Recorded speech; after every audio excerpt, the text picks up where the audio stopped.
Hello and welcome. You're watching One India News, and obviously, what is transpiring in Kerala is something that has raised many eyebrows. Also, a lot of concern has been expressed as far as this southern part of the country is concerned, which till now remained untouched with such kind of activity. But to discuss the matters further, what does it mean? Why Kerala? How does it matter?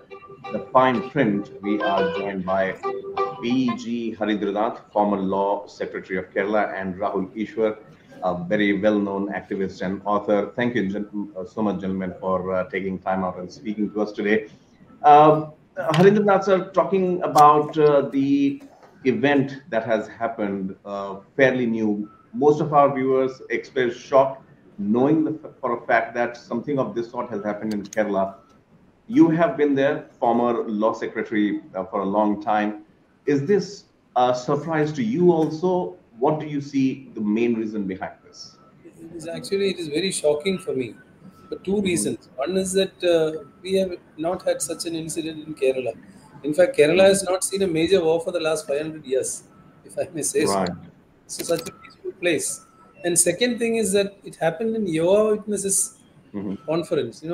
They and their detractors are not known to be violent people for whatever this is. Because Jehovah Witnesses, I come to know, they are very strict about the rituals they practice. And, Bijoy Emmanuel's case, because they will not salute the national flag, neither will they sing the national anthem. And they, even in the United States, Jehovah Witnesses case is a watershed in US constitutional history. US Supreme Court said that you should not denigrate the national flag, but you are not required to stand up and sing a national anthem and all that. That was followed Right. in Bijoy Emmanuel's case. So Kerala High Court took a different view. Supreme Court Hmm. was speaking through Chinnappa Reddy.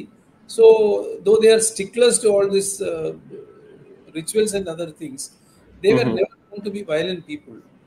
And Right. yes, there will be opposition to their viewpoint, mostly from other Christian organizations. But Hmm. you see, though it is shocking because there's a blast has happened, under Hmm. simmering underneath these things were there. Because I am also Right. a practicing lawyer and now in the High Court. I'm also the standing counsel Hmm. in several institutions. Now, what I Right. understand, I also practice on the criminal side. Now Hmm. there is this. There are certain breakaway factions from the Catholic Church, like the Emperor Emmanuel Church, whom I had appeared. There are other Hmm. factions. There is internecine quarrel between them, and also fist fights, not bomb blasts, but obviously Right. both people have injured the other. There have been a lot of criminal cases in between them. And Hmm. even in the Catholic Church, there is an ongoing controversy as to which side of the altar should the priest who's singing. Right. These are all silly controversies. Papal nuncio came here. He said you should face Hmm. the altar, whereas people in Yeah. Kerala want the priest to face them. And these Hmm. kind of controversies do happen in our state. But Right. when it will take a violent turn, we don't know. But for me, I'll tell you one thing Hmm. underneath this peaceful coexistence, large part of the Kerala's public, they are happy with it. They are peaceful. They are secular. They don't Right. indulge in any kind of religious bigotry. But Hmm. there is a place known as Vagamon in Kerala. That is Okay. where the is some extremists train themselves and to Hmm. join the groups. Then in Kannur Right. area, there are people who were recruited to the Pakistani army, crossed over to the. There have been instances, absolutely, There have been instances. So, Harindranath. Hmm. but I have been also district judge at a place known as Manjeri after Kashmir. That is Uh-huh. the only district I believe Muslim majority district, but it's largely peaceful. Largely peaceful. There is nothing of that sort over there. Absolutely. I But mean, underneath there yes, are there are these fringe elements are always there, and some absolutely. some one or two rotten apples can always create havoc, and the True, sir. reverberations will be huge. So what is Absolutely. Absolutely. nip it at the bud. I think investigating agency is whether it is NIA or Kerala investigating agency, they should be very Hmm. firm on this. and whoever is the culprit, catch it and nip it at the bud. See that it does not spread. Yes, So that is absolutely. Rahul, needless to say, what Harindranath ji says holds true as far as specifically for the state of Kerala, God's own country. I mean, who would believe that, a place where the interfaith, harmony is such, which is exemplary. In your learned opinion, Rahul, how would this particular incident, no matter how unusual it is, would impact that social fabric, that social thread that actually keeps the society together? Two submissions. First of all, it's a privilege to be in a panel with Harindranath sir. Thank you for that, Pankajji. Second, as a Hindu right-wing activist, let me formally place my apology earlier, because I also suspected our Muslim community brothers, and just like many in the right wing, or just like many in the our circle, misunderstood and thought that it was done by any Islamist extremist, because especially there was a Hamas leader's speech the day before, so it is natural for us to link. But there is no shaming owning a mistake and acknowledging the mistake when it is done, and we should be open enough to apologize to our Muslim brothers and sisters for misunderstanding and unnecessarily doubting them. From all available evidence that emerged, it is a person called Dominic Martin. Whether it is a Madhavan, Martin, or Mohammed doesn't matter. Bombs are the absolute secular thing; they kill everyone. So we should be having a very impartial view regarding this, and we should nip in the bud such tendencies. I am a hardcore believer in religion, faith, and God, but we believers should have a sense of moderation. We should have a sense of restraint. We should make sure that when we vouch for our faith, we shouldn't cross a Lakshmana Rekha, a line of violence. That's the reason why we always believe non-violence is non-negotiable. Like the father of the nation, Mahatma Gandhi, rightly taught us, non-violence is non-negotiable, and we should never cross that line. Unfortunately, Dominic Martin has crossed that line, and it was very sad. Like sir earlier said, the Vijay Manuel case, our Supreme Court was magnanimous enough to say, just like US and UK, if you don't want, don't take it forward. So we shouldn't be either a far left person nor a far right person, whereas we shouldn't punish anyone, use force, threaten, intimidate for our political, social positions. So this is a great learning for us. People should wake up that there can be fringe in every community, including Hindu, Muslim, or Christian. That doesn't matter. So it's a wake-up call for us, and it was unfortunate. And I know maybe more details should emerge. Police and NIA are investigating, and we should come to that. And rightly, like earlier pointed out, Kerala, I may have 1,000 problems with the communist government, but beyond communist, BJP and Congress, Kerala is a heaven of pluralism. We, whenever we go to Shabarimala, we always make sure we go to the Vavar Mosque or the, Velitha Church. So this is the kind of harmony that Kerala has always maintained, and that social fabric, we should hold it tight no matter what. All right. Harindranath ji, I'll take one question with a political bent to you first, and then I'll, come to Rahul once again. Do you believe that, although Kerala is not election bound as of now, but given the kind of churn and the, run-in to the elections is happening for 2024, Kerala down south once again has been a tough challenge for primarily the ruling parties of the north. Now, do you think that this particular law and order situation, or a threat, or a bomb blast, I mean, the magnanimity obviously NIA would come up with, is going to have some impact on the political landscape also in Kerala? I really don't think so. This bomb blast may not have any effect on the electoral politics, because this is a small community who do not have a great say in the electoral hustings. Yes, very peaceful. But beyond that, what we have to look at is there are such happenings, and this Bijoy, what I'm saying is Emperor Emmanuel's issue. See, this is a simmering discontent. And again, the other issue, which is very much local, for which Papal Nuncio has said, come here, and he said that you should face the altar while singing prayers and all that. These things can lead to more controversies, more vociferous tendencies, and it can be a problem, because in Kerala we have two big churches, which is the Orthodox Christian community. So that that has an impact in the electoral hustings. Okay, but not in the Jehovah Witnesses case. Nonetheless, this is a very bizarre thing. We are just flabbergasted. How did this happen? Why Jehovah Witnesses Church, somebody should go and place a bomb? That is Well, yeah, that enmity part definitely has been covered. Since we are looking at the fine print here, Rahul, there is a war of words going on between, as we speak, between the Union Minister Rajeev Chandrasekhar and Kerala Chief Minister Pinarayi Vijayan. Now, looking at that, clearly it looks like while Kerala is grappling and is trying to get hold of the situation with the central agencies and police, putting in joint effort there. Do you believe that politics is something that we just can't ignore, especially in the run-up to the 2024 elections?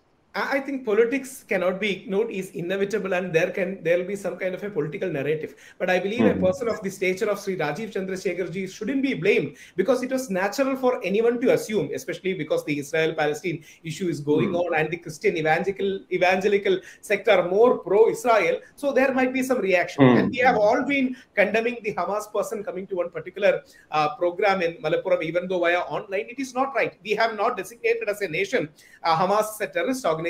But I believe everyone, maybe our PM Modi ji or Shashi Tharoor ji from Congress, they use the word terrorist attack to describe what happened on October 7th, when 1,400 people were butchered, 200 people were kidnapped. So aftermath of such an incident, when you are inviting a Hamas leader, even for an online thing, maybe people were suspecting some kind of a reaction. So I believe Rajeev Chandrasekhar ji was rightly justified in airing such an opinion at that point of time.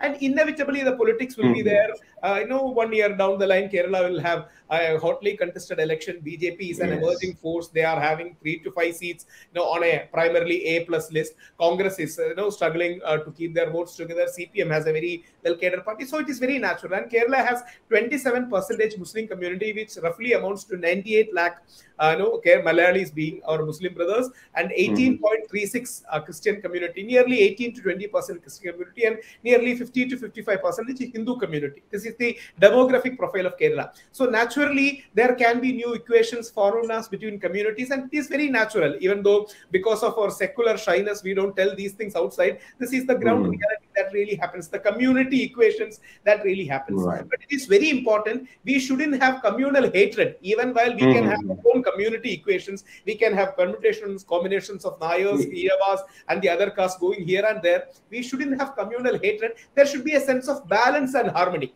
whichever side we are on. I'm a right-winger. Even from the left liberals, there should be a sense of harmony that should be there. But politics is inevitable, as we always know it.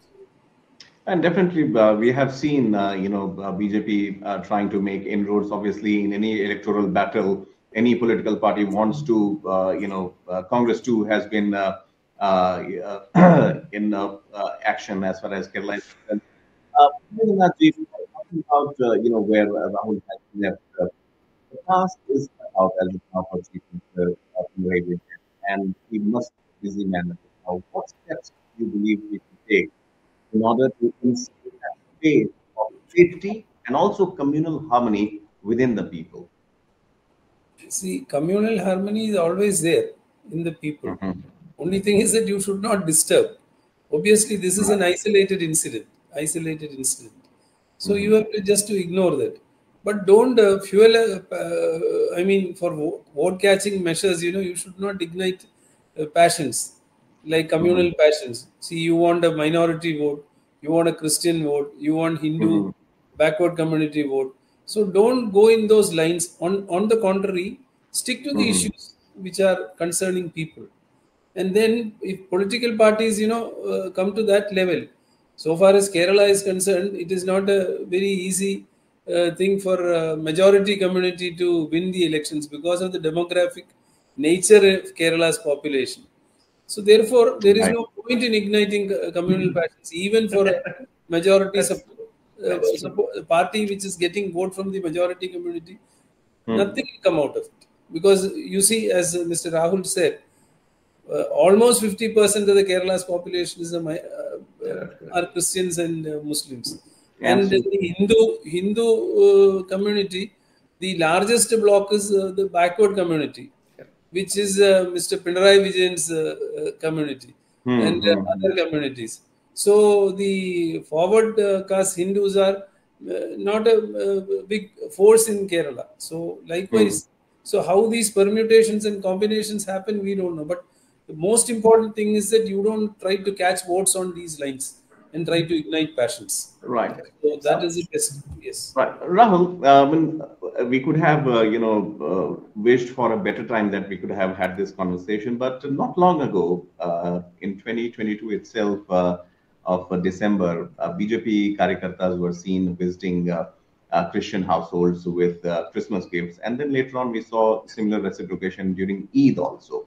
Now, having said that, when a huge national party, which is in power also, is trying to woo the voters, if we look at it from that angle, and whose benchmark, whose hallmark has been national security, as far as the northern belt is concerned, one of the electoral issues right after Pulwama days till the elections that have happened has been national security. Do you think that the voters of Kerala, no matter in which elections they vote, national elections or state elections next year, is this thing going to resonate? I'm just trying to say, I'm not trying to, instigate anything, but just trying to understand that how people would react. I mean, it should be, see, in India, the right or center-right space is occupied BJP. The center-left space is occupied by Congress, and left is the CPM and the CPI kind of parties up to. If you check the US terminology, in US, center-right is occupied by the Republican Party, whereas Democratic Party is more of the center-left party.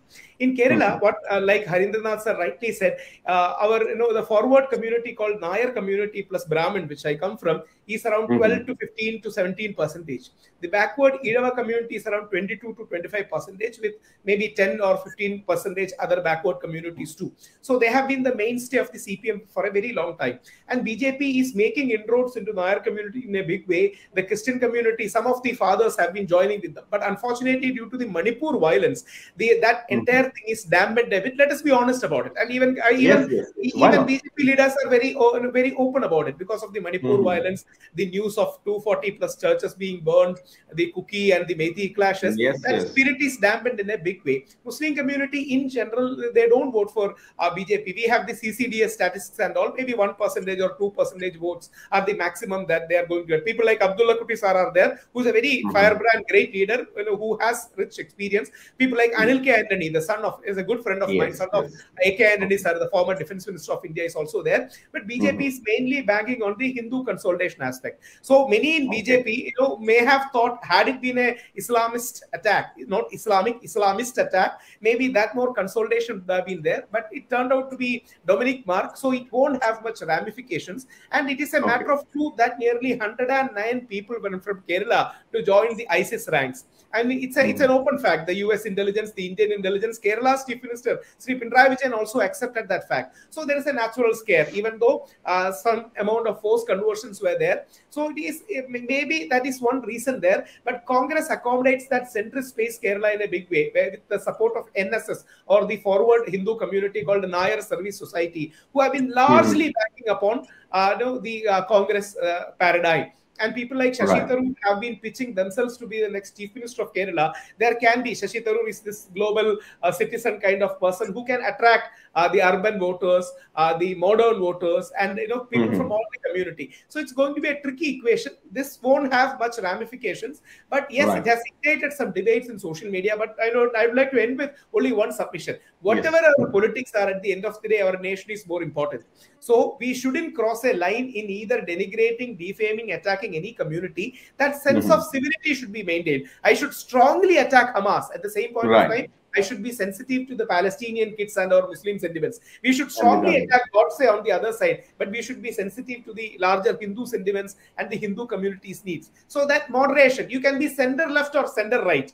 Let us not be far right and far left. And I always say, I am for right, not far right. Rahul, always a pleasure, to hear you, to speak to you. I'll give the final, round of answering to Harindranath. Harindranath, Mallapuram, a bustling town, made headlines just 2 days ago for one representation from Hamas representatives. Now, obviously, as we have understood that the government of India, again, is not has spoken about the aid and the relief to Gaza, to Palestine, but not ratifying Hamas at all, because still being seen as a terrorist organization, not branded, but still. How do you see the Mallapuram event, although not related to the event that has happened, incident that has happened in Kerala. But do you believe that the embers of Israel-Hamas conflict somehow could find resonance there, being associated with the law ministry for such a long time in Kerala? We have to be very careful with this. Since you Mhm. use the word embers, now the embers fly if there is a Mhm. fire, and you don't know where it will land. Sir, we had the similar situation in Manipur, as Rahul mentioned, and we saw direct implications in Kerala also, sir. I mean, So that's. that problem is always there. If there are embers and the wind takes it, you don't know where it will fall, and we have to be very careful about it. Douse the fire as quickly That as was the fact. possible. That is what I have to say.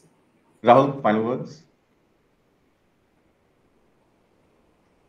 No, I think you'll have to unmute yourself. Yeah. No. I believe the final words rightly concluded by Harindranath sir is there. But as a submission, I would always say we should take some kind of a moderate path, because when even in Gandhiji's times we had a center-right Sardar Patel, we had a center-left Nehruji. They always disagreed, but at the end of the day, they were together in their quest for India's freedom, or managing Indian affairs. That kind of an attitude should be there. This whole hostility attitude is something very bad. Always pitting one against the other, whether it is Netaji versus Nehruji, whether it is Sardar Patel versus another, or Gandhiji versus Ambedkar. India is always a nation of pluses. It is always Gandhiji plus Ambedkar. It is always Netaji plus Nehruji. It is always Sardar plus Pandit Nehru. That kind of plus attitude, I should be strongly holding on to my stand if I believe. For example, I was in jail for nearly 20 days in Sabarimala agitation. But when I agitate for my faith, I shouldn't insult, hurt any faith. This was what Bharata Kesari Mannathu Patmanabhan, the legendary icon of Nair service, Nair community, taught all of us. That I know he used to make people take a pledge. When I fight for my faith or my community, I will make sure that nothing wrong happens to any other community. And perhaps it's the only organization in the world that will take a pledge like that. That is the Ashra Bharat Sanskriti. We should be strongly holding on to our own, but never hurting anybody else. Right. On this positive note, gentlemen, thank you so much for speaking to One India News. Obviously, what an auspicious day also, in a way that knowing for a fact that, yes, there are thought processes, there are, a chain of hopes and prayers that go out for people in Kerala as of now in this dire time. And yes, as Harindranath mentioned, embers must be doused and peace must prevail. Thank you so much, gentlemen, for